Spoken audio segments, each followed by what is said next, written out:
अच्छा बच्चों नमस्कार।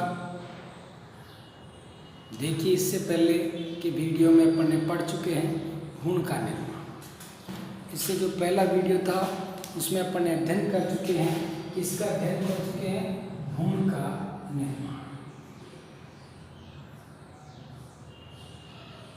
अपन ने इसका अध्ययन कर चुके हैं भ्रूण का निर्माण। सभी को समझ में आ गया होगा। भ्रूण का निर्माण बोर्ड परीक्षा की दृष्टि से भी मोस्ट है और इसमें प्रतियोगिता परीक्षा में भी प्रश्न आते हैं। ठीक है बच्चे, अपन ने चर्चा की थी कि भ्रूण का निर्माण किससे होता है? युग्मनज से होता है। भ्रूण का निर्माण किससे होता है? युग्मनज से। भ्रूण का निर्माण किससे होगा बेटा? युग्मनज से। युग्मनज से कोशिकी होता है, द्विगुणित होता है और आगे की प्रोसीजर अपन ने सारे की सारे पढ़ लिए। फिर भी नहीं समझ में आया, एक बार दोबारा से वीडियो देखें, आपको जरूर समझ में आया। साथ ही में शेयर भी करते रहे, सब्सक्राइब करें। भ्रूण के निर्माण के बाद में आवर्त बीजी पादपों का जो ये चैप्टर संख्या 3 है उसका अंतिम टॉपिक है, या हम यूँ कहें कि आवर्त बीजी पादपों में निषेचन या लैंगिक जनन का अंतिम उत्पाद बीज होता है। लैंगिक पुष्पीय पादपों में क्या काम है? जो पुष्पीय पादप होते हैं, क्या काम है? जो पुष्पीय पादप होते हैं उन पुष्पीय पादपों का, क्या कह रहा हूं मैं, उन पुष्पीय पादपों में जो लैंगिक जनन होता है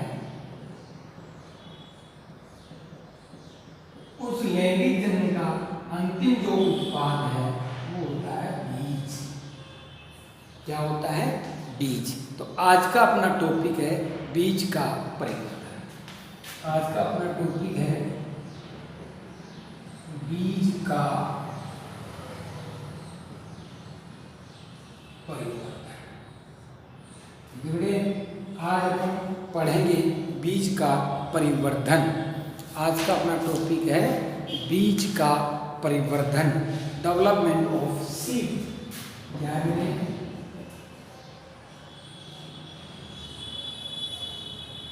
ऑफ सीड, बीज का परिवर्धन। देखिए बेटे, अगर अपन थोड़ा सा चर्चा करें बीज का परिवर्तन, अगर यूं कहें कि बीज का निर्माण होता है या बीज का विकास होता है, तो बीज का निर्माण किससे होता है? बीजांड से। बीज का निर्माण किससे होता है? बीजांड से। अब हम जानते हैं कि बीजांड का दूसरा क्या नाम है? गुरु बीजाणुधानी। गुरु बीजाणुधानी भी किसे कहते हैं? बीजांड को कहते हैं। तो अब समझिए बीज का परिवर्तन मतलब क्या हुआ कि जब बीजांड बन जाता है और जब बीजांड परिपक्व हो जाता है, कौन? बीजांड क्या हो जाता है? परिपक्व हो जाता है। तो परिपक्व बीजांड ही क्या कहलाता है? बीज कहलाता है, या बीज का निर्माण करता है। किसको कहा अपन ने कि जो परिपक्व बीजांड होता है वह किसमें विकसित होता है? बीज में विकसित होता है। कौन? बीजांड क्या हो जाता है? परिपक्व हो जाता है। किसमें परिवर्तित हो जाता है? बीज में। या मैं कहूँ परिपक्व गुरु बीजाणुधानी। क्या कहा बेटे मैंने? परिपक्व गुरु बीजाणुधानी। क्या कहा मैंने? परिपक्व गुरु बीजाणुधानी आगे चल करके क्या बनाती है? बीज का निर्माण करती है। जो परिपक्व गुरु बीजाणुधानी होती है, यह परिपक्व गुरु बीजाणुधानी ही क्या है? बीज है। परिपक्व गुरु बीजाणुधानी क्या बने? परिपक्व गुरु बीजाणुधानी ही क्या है? बीज है। फिर समझिए अपन पढ़ रहे हैं बीज का परिवर्तन, बीज के प्रकार, बीजों की संरचना की चर्चा अपन कक्षा 11 में कर चुके थे। कक्षा 11 में अपने बहुत सारे बीजों के प्रकार थे। शुष्क बीज था, स्फुटी बीज था, जो भी बीजों की प्रजाति थी वो अपन 11 में कर चुके हैं। आज केवल अपन यहाँ पर बीज का परिवर्तन पढ़ रहे हैं, बीज के बारे में नहीं पढ़ रहे हैं। बीज के बारे में ज़्यादा अध्ययन करने के लिए हमें कक्षा 11 की जो किताबें थी उसे पुनः एक बार देखना है। अब अभी अपन वर्तमान में तो बीज का परिवर्तन पढ़ रहे हैं। मैंने कहा कि बीज का विकास किससे होता है? बीजांड से होता है। और कौन सा बीजांड? जब बीजांड परिपक्व हो जाता है तो किसमें परिवर्तित हो जाता है? बीज में परिवर्तित हो जाता है। या मैं क्या कह रहा हूँ कि बीजांड को मैंने क्या नाम दिया? गुरु बीजाणुधानी। इस बीजांड को ही क्या कहते हैं बेटे? गुरु बीजाणुधानी कहते हैं। और गुरु बीजाणुधानी परिपक्व क्या होता है? बीज होता है। अब अपन को इससे पहले कि अपन बीजांड की संरचना पढ़ चुके थे बेटा। अब देखिए इधर तो बीज बन रहा है, किससे बन रहा है? बीजांड से बन रहा है। अब अपन बीजांड की संरचना पहले पढ़ चुके हैं। बीजांड की संरचना की चर्चा अपन कर चुके हैं। आज बीजांड की संरचना की चर्चा नहीं करेंगे, अपन करेंगे कि बीजांड बीज में क्या हो रहा है? परिवर्तित हो रहा है। तो मैंने कहा था कि बीजांड में क्या पाए जाते हैं? अध्यावरण पाए जाते हैं। हमने कहा था बीजांड काय के चारों ओर पाए जाने वाले आवरण को अध्यावरण कहते हैं। अगर ये चीज नहीं समझ में आई है तो फिर एक बार बीजांड की संरचना वाला वीडियो देखिए आप लोग, इसलिए बीजांड की संरचना फिर समझ में आ जाएगी। तो बीजांड के चारों ओर क्या था? जो बीजांड काय था उस बीजांड काय के चारों ओर क्या थे बेटे? अध्यावरण थे। इन अध्यावरण जो आवरण थे अध्यावरण के। अब ये अध्यावरण जो थे इनमें इनकी संख्या 1 भी थी, 2 भी थी। अब अध्यावरण क्या बनाया? बीजावरण ने। अध्यावरण से क्या बना बेटे? देखो अध्यावरण किसमें रूपांतरित हुआ बेटे? बीजावरण। अध्यावरण किसमें बदल गया? बीजावरण। अब कौन सा जो अब 2 हो गए, एक तो बाह्य और एक अंतः। बाह्य अध्यावरण और अंतः अध्यावरण। समझिए अध्यावरण थे, अध्यावरण क्या बनाया? बीजावरण बन गया। अब बाह्य अध्यावरण और अंतः अध्यावरण। बाह्य अध्यावरण तो किसका निर्माण किया? बाह्य चोल का। बाह्य अध्यावरण से क्या बना बेटे? बाह्य चोल। यहां पर इसको मैं यूं समझाऊं, इधर देखिए मैं इसको यूं समझाऊंगा। बाह्य अध्यावरण और अंतः अध्यावरण, ठीक है। ये आवरण थे। आवरण किसके चारों ओर थे? बीजांड के चारों ओर थे। बीजांड के चारों ओर पाए गए आवरण को अध्यावरण का। अब ये कौन सा हो गया? बाह्य अध्यावरण। ये कौन सा हो गया बेटे? बाह्य अध्यावरण। बाह्य अध्यावरण क्या बनाया? बाह्य चोल। बाह्य अध्यावरण से क्या बन गया? बाह्य चोल। और अंतः अध्यावरण से क्या बन गया? अंतः चोल। अंतः अध्यावरण से क्या बन गया? अंतः चोल। बाह्य अध्यावरण से क्या बन गया? बाह्य चोल। इस बाह्य चोल को क्या कहते हैं? अपन टेस्टा भी कहते हैं। और इस अंतः चोल को क्या कहते हैं? टैगमैन। तो बीज के चारों बाह्य आवरण होता है उसे बाह्य चोल या टेस्टा कहते हैं। और बीज का जो अंतः स्तर होता है या अंतः चोल होता है उसे क्या कहते हैं? टैगमैन कहते हैं। तो देखिए यहाँ अध्यावरण से क्या बन गया? बीजावरण बन गया। अब क्या बचा? अभी देखिए यहाँ पर क्या था?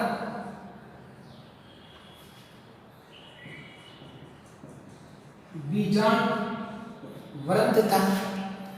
बीजांड का कौन सा? बीजांड वृंत। इस बीजांड वृंत से क्या बन गया? बीज वृंत बन गया। बीजांड वृंत से क्या बन गया बेटा? बीज वृंत बन गया। तो इस प्रकार बीजांड परिपक्व के समय क्या होता है? परिवर्तित होता है, रूपांतरित होता है। और ये बीजांड किसमें रूपांतरित हो जाता है? बीज में। तो हम यूं कह सकते हैं बीज का निर्माण किससे होता है? बीजांड से होता है। बीजांड के आवरण बीजावरण कहलाता है। बीजांड वृंत बीज वृंत कहलाता है। इसके अलावा बीजांड द्वार बीज में जो होता है द्वार होता है, यानी बीजांड द्वार, निभाग, हाइलन, राफे, इनमें किसी प्रकार का कोई खास परिवर्तित नहीं होता है। ये किसी प्रक्रिया में भाग नहीं लेते, ये वैसे ही रहते हैं। मुख्य रूप से जो अध्यावरण थे उसे बीजावरण बन गया, बाह्य आवरण को टेस्टा, पर अंतःवरण को क्या कहा अपने टैगमैन कहते हैं, और बीजांड वर्ण से क्या कहते हैं बीजवर्ण। अब जो बच गए, कौन से बच गए? अब जो बच गए यानी कि निभाग है, बीजांड द्वार है, रापे है, इनमें कोई विशेष परिवर्तन प्रदर्शित नहीं होता है। इसमें बीजांड द्वार में, रापे में, निभाग में, इनमें कोई विशेष परिवर्तन नहीं होता है। इस प्रकार बीज का निर्माण बीजांड से होता है। तो बीज का परिवर्तन किससे हुआ बेटे? बीजांड से हुआ। तो अभी अपन ने पढ़ा कि बीज का परिवर्तन, तो बीज का परिवर्तन परिपक्व बीजांड से होता है। परिपक्व बीजांड किससे रूपांतरित हो जाता है? बीज में रूपांतरित हो जाता है। अब उसके जो आवरण होते हैं वो बाह्य चोल, अंतःचोल में परिवर्तित हो जाते हैं। दूसरा बीज बीजांड वृंत किसमें? बीज वृंत में परिवर्तित होता है। और जो बीजांड द्वार होता है वो बीज के ऊपर एक बारीक छिद्र के रूप में पाया जाता है। जब भ्रूण का विकास होता है तब इससे क्या होता है कि गैसों का विनिमय होता है। और अन्य जो संरचनाएं थी बीजांड की, उनमें किसी प्रकार का कोई विशेष परिवर्तन नहीं होता है। तो इस प्रकार अपन ने किसका अध्ययन कर लिया बेटे? बीज के परिवर्तन का अध्ययन कर लिया। अब थोड़ा सा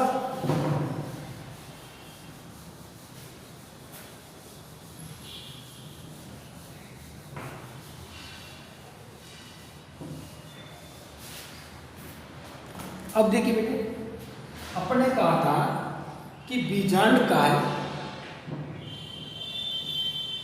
ये मोस्ट है, कुछ एक लाइन में मोस्ट है। देखिए बीजांड काय, बीजांड की जो मेजर पेरेन्काइमा की बनी हुई थी, ये बीजांड काय जो भ्रूण का भ्रूण कोश का जब विकास होता है, भ्रूण कोश बीजांड काय, यहाँ पर देखना बेटे, बीजांड काय जब भ्रूण कोश का परिवर्तन होता है, किसका परिवर्तन होता है बेटे? भ्रूण कोश का परिवर्तन होता है, तब यह बीजांड काय इसके द्वारा क्या कर ली जाती है? उपयोग में आ जाती है। समझना बेटे, बीजांड काय थी, बीजांड की संरचना में बार बार कह रहा हूँ, एक बार दोबारा पढ़ी तो आपको सब कुछ समझ में आ जाएगा। अब बीजांड की संरचना बीजांड काय थी, अब प्राय क्या हो रहा है? भ्रूण कोश का परिवर्तन हो रहा है। उस भ्रूण कोश के परिवर्तन के समय बीजांड काय का उपयोग हो जाता है, बीजांड काय का उपयोग हो जाता है, किंतु अब यहाँ पर इसका उपयोग हो जाता है। क्या हो गया बेटे? इसका उपयोग हो जाता है। अब किंतु, यहाँ पर किंतु शब्द आ गया, अब क्या करें? किंतु कुछ पादपों में बीजांड काय शेष रह जाता है। ठीक है, जिन पादपों में बीजांड काय का भ्रूण कोश के द्वारा उपयोग कर लिया जाता है उनकी तो चर्चा नहीं करेंगे, लेकिन अब क्या हो रहा है कि कुछ पादपों में ये बीजांड काय का कुछ भाग या बीजांड काय शेष रह जाता है, जो एक पतली परत के रूप में, जो परत के रूप में, जो एक पतली परत के रूप में यहाँ पर रह जाता है, वो कि एक पतली परत के रूप में बीज पर पाया जाता है, जिसे परिभ्रूण कोश कहते हैं। क्या कहते हैं बेटे? परिभ्रूण कोश कहते हैं। परिभ्रूण कोश का मतलब भ्रूण के चारों ओर। तो यहाँ पर एक चीज़ समझ में आई हमें, परिभ्रूण कोश क्या होता है कि बीजांड काय का कुछ भाग शेष रह जाता है। किसका बेटे? बीजांड काय का कुछ भाग शेष रह जाता है, जिसका भ्रूण कोश के द्वारा उपयोग नहीं किया जाता है, उसे हम क्या कहते हैं? परिभ्रूण कोश कहते हैं। और इसका सबसे अच्छा उदाहरण है काली मिर्च। काली मिर्च में आपको जो उबड़ खाबड़ संरचना दिखाई देती है वो परिभ्रूण कोश का उदाहरण है। इस प्रकार परिभ्रूण कोश क्या होता है, बीजांडकाय का शेष भाग जो रह जाता है भ्रूण कोश के परिवर्धन के द्वारा उपयोग में नहीं किया जाता है, उसे हम कहते हैं क्या, परिभ्रूण कोश। ठीक है। दूसरी चीज एक और लिखी गई यहाँ पर। दूसरी चीज क्या है कि कुछ पादपों में क्या होता है कि कुछ पादपों में बीजांड के चारों ओर एक मांसल भित्ति पाई जाती है, मांसल परत पाई जाती है। ये बोलिए कुछ पादपों में बीजांड पर क्या कहा मैंने, कुछ पादपों में बीजांड पर एक मांसल परत पाई जाती है जिसे एरिल कहते हैं। क्या कहते हैं बेटे, एरिल कहते हैं। और इस एरिल जिसे क्या कहते हैं, एरिल। जैसे लीची में जो खाने वाला भाग है वो एरिल ही होता है। लीची में खाने वाला भाग कौन सा होता है बेटे, एरिल होता है। तो एरिल क्या होता है, कुछ पादपों के बीजांड के चारों ओर मांसल भित्ति पाई जाती है, मांसल परत पाई जाती है, जिसे एरिल कहते हैं। और यह एरिल ही खाने के उपयोग में होती है। जैसे जो लीची होती है उनमें खाने वाला भाग कौन सा होता है, एरिल होता है। इस प्रकार हमने कहा एक परिभाषा है परिभ्रूण कोश, इसका उदाहरण है काली मिर्च। एक आया मांसल एरिल, जिसका उदाहरण है लीची। एक चीज़ और है कि कुछ पादपों में जैसे जो अरंडी के बीज आपने देखना, उन अरंडी के बीजों के ऊपर एक सफ़ेद रंग की सा उभार पाया जाता है। इस पर बड़े अरंडी के बीजों को जब आप देखोगे, इन अरंडी के बीजों को जब आप देखोगे तो इन अरंडी के बीजों के ऊपर एक सफ़ेद रंग, इन अरंडी के बीजों पर एक सफ़ेद रंग की संरचना पाई जाती है। इसके ऊपर अरंडी के बीजों के ऊपर सफ़ेद रंग की संरचना पाई जाती है। अरंडी के बीजों के ऊपर क्या पाई जाती है, एक सफ़ेद रंग की संरचना पाई जाती है, जिसे कैरेनकल कहते हैं। क्या कहते हैं, कैरेनकल। तो कैरेनकल का उदाहरण तो क्या हो गया, अरंडी। तो यहाँ पर आपने देखा बीज की संरचना, बीज का निर्माण परिवर्तन बीजांड से होता है। फिर हमने कहा कि बीजांडकाय का कुछ भाग शेष रह जाता है, जिसे परिभ्रूण कोश का है। और परिभ्रूण कोश का उदाहरण अपने काली मिर्च पढ़ा। दूसरा आया कि कुछ पादपों के बीजांड पर मांसल परत पाई जाती है, जिसे एरिल कहते हैं, जैसे लीची में खाने वाला भाग। और फिर नेक्स्ट आया अपना कौन सा बेटे कि अरंडी के बीजों पर एक सफ़ेद रंग की संरचना पाई जाती है, जिसे अपन क्या कहते हैं, कैरेनकल कहते हैं। ठीक है बेटे। तो अब भ्रूणपोष, यहाँ पर भ्रूणपोष हुआ तो भ्रूणपोष की उपस्थिति के आधार पर बीजों को दो भागों में बांटा जाता है। भ्रूणपोष की उपस्थिति के आधार पर बीजों को दो भागों में बांटा जाता है। किसकी उपस्थिति के आधार पर बेटे, भ्रूणपोष की उपस्थिति का। पहला भ्रूणपोष, भ्रूणपोष। दूसरा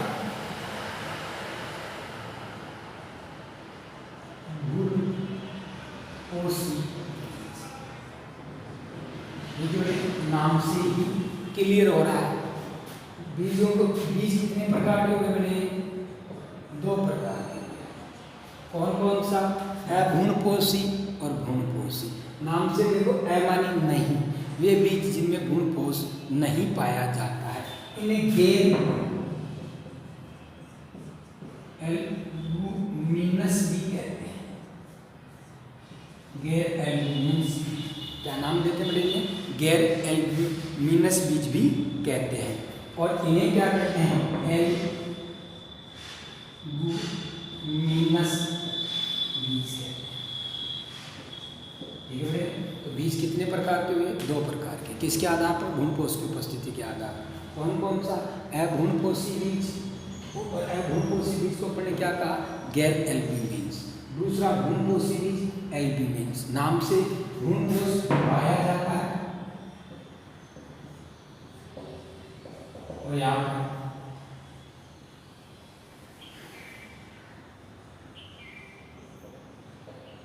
नहीं पाया जाता। ठीक है, वे बीज जिनमें भ्रूणपोष पाया जाता उन्हें भ्रूणपोषी, और वे बीज जिनमें भ्रूणपोष नहीं पाया जाता उन्हें अभ्रूणपोषी कहते हैं। अब यहाँ पर एक चीज और देखिए, इनके एग्जाम्पल देख लेते हैं बड़े, इनके उदाहरण देखते हैं। जैसे कौन से एक बीज पर कौन से भ्रूणपोषी होते हैं और कौन से अभ्रूणपोषी होते हैं। जैसे चना, मूंगफली, ये कैसे हैं, अभ्रूणपोषी होते हैं। चना, मूंगफली, मटर, चना है, मूंगफली है, मटर है, वेलिस्नेरिया,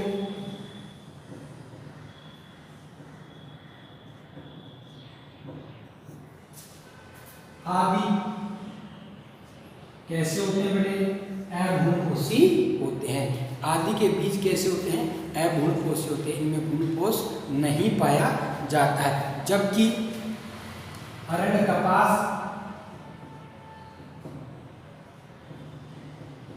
सोयाबीन, गेहूं,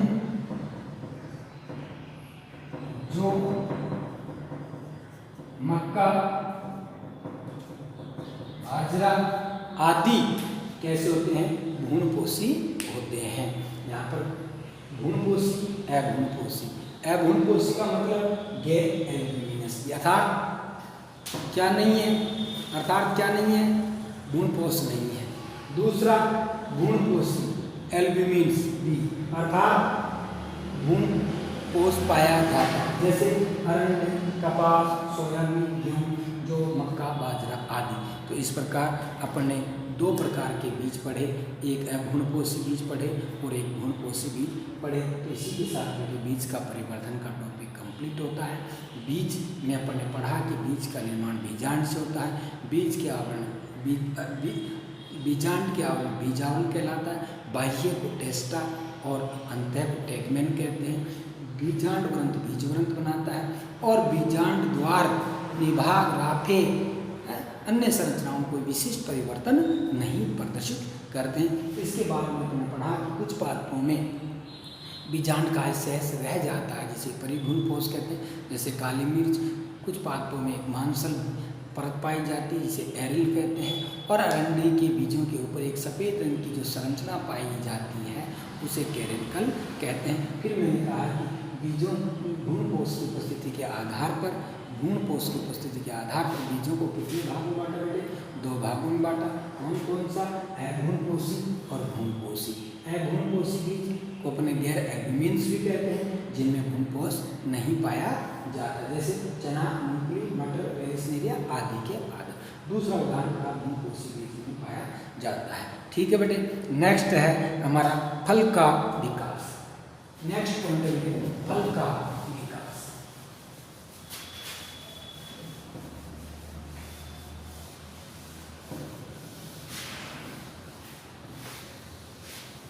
छोटा सा पॉइंट रह गया, फल का विकास।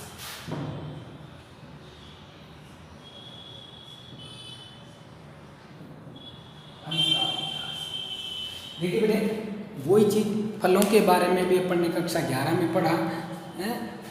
सरस फल, कौन कौन से फल होते हैं, आभासी फल, सत्य फल, अस्टिल फल, बेरी फल, वो सारे फलों की चर्चा अपन कक्षा 11 में कर चुके हैं। यहाँ पर अपन केवल फल का विकास पढ़ेंगे, फल के बारे में नहीं पढ़ेंगे। न तो बीज के बारे में पढ़ाया अपन ने और न फल के बारे में पढ़ाएंगे। अपन ने केवल बीज का परिवर्तन पढ़ाया, अब अपन पढ़ा रहे हैं फल का परिवर्तन। हमने कहा कि फल का निर्माण किससे होता है बेटे, या फल अंडाशय से। अंडाशय से किसका निर्माण होता है, फल का निर्माण होता है। तो फल का विकास किससे होता है, अंडाशय से। कौन से अंडाशय से, निषेचित अंडाशय से। निषेचित अंडाशय से किसका निर्माण होगा, फल का निर्माण। अब अंडाशय की भित्ति, वही चीज यहाँ पर क्या गया, अंडाशय की भित्ति क्या बन जाएगी, फल भित्ति बन जाएगी।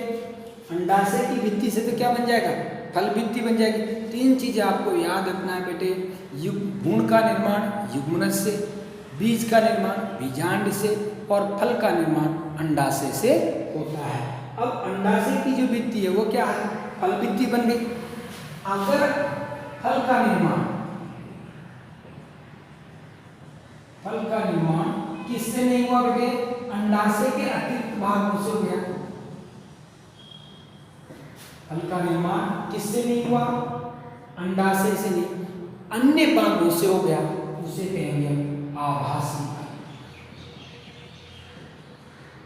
फल या कूट फल।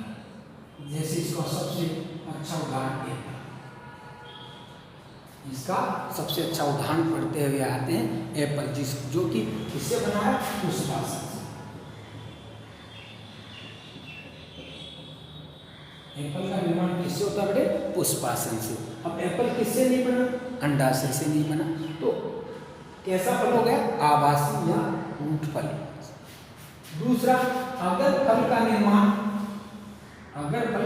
किससे हुआ बेटे, अंडाशय से हुआ, अंडाशय किसमें बदल गया, फल में बदल गया, उसे कहेंगे हम सत्य फल।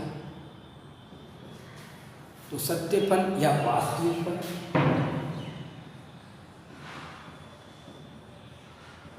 सत्य फल या वास्तविक फल। तो सत्य या वास्तविक फल कौन से होंगे बेटे, सत्य या वास्तविक फल वे फल होते हैं जिनका निर्माण अंडाशय के द्वारा होता है।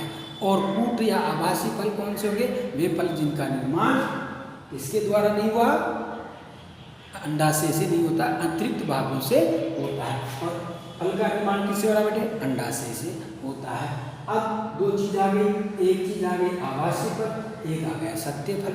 आभासी फल यानी अंडाशय के अतिरिक्त अन्य भागों से जब फल बनता है उसे हम आभासी फल, जैसे एप्पल, सेब, इसका उदाहरण। दूसरा हो गया कौन सा, सत्य फल। अब कुछ एक चीजें और है, एक परिभाषा और है इसमें, जो आपने कहा है कि अनिषेक फल,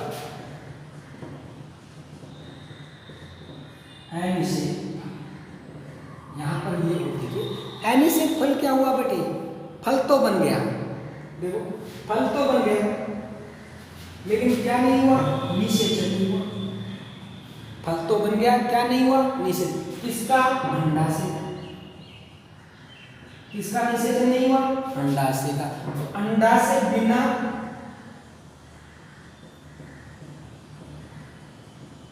निषेचन के फल में परिवर्तन हो गया, यानी अंडाशय बिना निषेचन के किस में बदल गया, फल में बदल गया, उसे तो क्या कहा, अनिषेक फल। और इस प्रक्रिया को क्या कहा, अनिषेक फल। तो एक तो आया बेटे अनिषेक फल और एक आया अनिषेक फल। अनिषेक फल किसे कहा, मैंने देखो अमान्य नहीं, क्या नहीं, निषेचन। किसका निषेचन नहीं हुआ, अंडाशय। तो अंडाशय बिना निषेचन के ही फल में बदल जाता है, परिवर्तित, उस फल को हम कहेंगे अनिषेक फल। लेकिन इस प्रक्रिया को क्या कहेंगे, अनिषेक फलन कहते हैं। तो इसी के साथ बेटे ये हमारा अध्याय नंबर 3 आपका कंप्लीट होता है। आशा कर रहा हूँ कि आप लोगों को समझ में आया होगा। जो चीज़ समझ में नहीं आई है उन विद्यार्थियों से मैं निवेदन करता हूँ कि वो विद्यार्थी एक बार वीडियो पुनः देखें, और कोई समस्या है मेरे से संपर्क करें, हम उस समस्या का समाधान करेंगे। और वीडियो देखने के बाद में इसे शेयर और सब्सक्राइब जरूर करें, यही मेरे लिए आपका पॉजिटिव रेस्पॉन्स होगा। मैं समझूं, अगर आपने शेयर किया है, सब्सक्राइब किया है, मैं समझूंगा कि आपको समझ में आया है। इसलिए आप लोग वीडियो देखें और उसे सब्सक्राइब और शेयर करें। धन्यवाद, बहुत बहुत धन्यवाद आपका। इसके बाद में थोड़ा सा मैं बीच में और बोल दूँ, इसके बाद में बेटा एक पाठ संख्या 4 है, उसकी चर्चा अपन बाद में करेंगे, क्योंकि वह पाठ बहुत छोटा है और पहले दूसरे जो पाठ पढ़े हैं उसी का अंश है, वो है जनन की अन्य विधियाँ। जो अपन ने जनन की विधियाँ पढ़ी है, उसके अलावा जनन पादपों में जनन अन्य प्रकार की विधियों से भी होता है।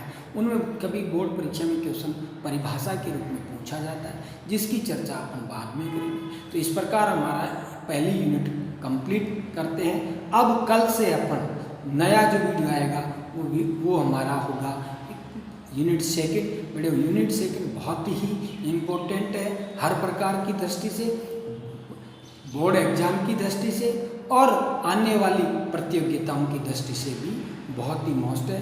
इसलिए आप उस को कंप्लीटली ध्यानपूर्वक पढ़ें। ध्यानपूर्वक तो इसको भी देखना और पढ़ना है, लेकिन उसको थोड़ा सा आपको और मन और लगाना है, उसमें थोड़ा सा दिमाग भी चलेगा, क्योंकि उसमें थोड़ी सी कैलकुलेशन की चीज़ें आएगी, समीकरण जैसी चीज़ें आएगी। इसीलिए आप लोग तो मन लगा करके पढ़ें, शेयर करें, समस्या आती है आप मुझसे चर्चा करें। धन्यवाद।